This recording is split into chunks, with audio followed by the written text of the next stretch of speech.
ఎలాంటి సంప్రదింపులు, చర్చలు జరపకుండా తీసుకువచ్చిన నేషనల్ ఎడ్యుకేషన్ పాలసీ 20 నుండి 20ని రద్దు చేయాలని all India save education committee కేంద్రాన్ని కోరింది. 140 కోట్ల ప్రజలు కలిగిన భారతదేశంలో నూతన విద్యా విధానం తీసుకొచ్చే సమయంలో ఇలాంటి చర్చలు జరపకపోవడం ఏమిటని ప్రశ్నించారు. కేంద్రం తీసుకొచ్చిన ఎన్ఈపీని అత్యధిక రాష్ట్రాలు వ్యతిరేకిస్తున్నందున తక్షణమే రద్దుచేసి విస్తృత చర్చకు అవకాశం కల్పించాలని కోరారు. పార్లమెంటులో ప్రత్యేక సెషన్ ఏర్పాటు చేసి విస్తృతంగా చర్చించిన అనంతరం తీసుకురావాలని డిమాండ్ చేశారు. అనంతరం ఎన్ఈపీ 2020కి ప్రత్యామ్నాయంగా తీసుకొచ్చిన పీపుల్స్ ఎడ్యుకేషన్ పాలసీ ముసాయిదాను professor Vishweshwar Rao, M. Madhu, assistant professor Jani Basha, తేజలు విడుదల చేశారు. విద్యార్థుల్లో శాస్త్రీయ దృక్పథాన్ని పెంపొందించాల్సిన పాలకులు అశాస్త్రీయ పద్ధతులలో విద్యను బోధించే వాటికి అవకాశం కల్పిస్తున్నారని విమర్శించారు. ఈ దేశంలో ఒకటి నేషనల్ ఎడ్యుకేషన్ పాలసీ తెచ్చారు. ఫర్ ది ఫస్ట్ టైం ఈ దేశంలో నేషనల్ ఎడ్యుకేషన్ పాలసీ మీద ఎక్కడా చర్చ జరగలేదు.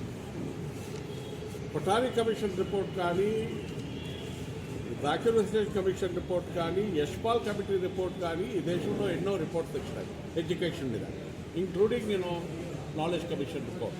అవన్నీ పార్లమెంట్లో చర్చ చేసిన చేసిన తర్వాత ఒక పాలసీ, ఈ నేషనల్ ఎడ్యుకేషన్ పాలసీ మాత్రం క్యాబినెట్లో అప్రూవ్ చేశారు. క్యాబినెట్లో అప్రూవ్ చేసిన తర్వాత దేశమంతా ఇది ఇంప్లిమెంట్ చేయాలని అంటారు.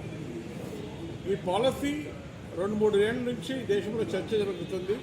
Tamil Nadu government, Karnataka, Kerala, Telangana also we had a meeting. ఆ రెజల్యూషన్ కూడా మేము స్టేట్ గవర్నమెంట్ పంపించాము, సెంటర్ కూడా పంపించినాము. ఈ నేషనల్ ఎడ్యుకేషన్ పాలసీ మేము ఒప్పుకోము. ఎందుకు ఒప్పుకోమంటున్నాము? ఇప్పుడు అది సుప్రీంకోర్టు కూడా వెళ్ళింది. సుప్రీంకోర్టు కూడా జస్ట్ అబౌట్ 4 days ago అంది నేషనల్ ఎడ్యుకేషన్ పాలసీ ఈ దేశమంతా ఇంప్లిమెంట్ చేయడానికి వీల్లేదు. This is against the spirit of the constitution.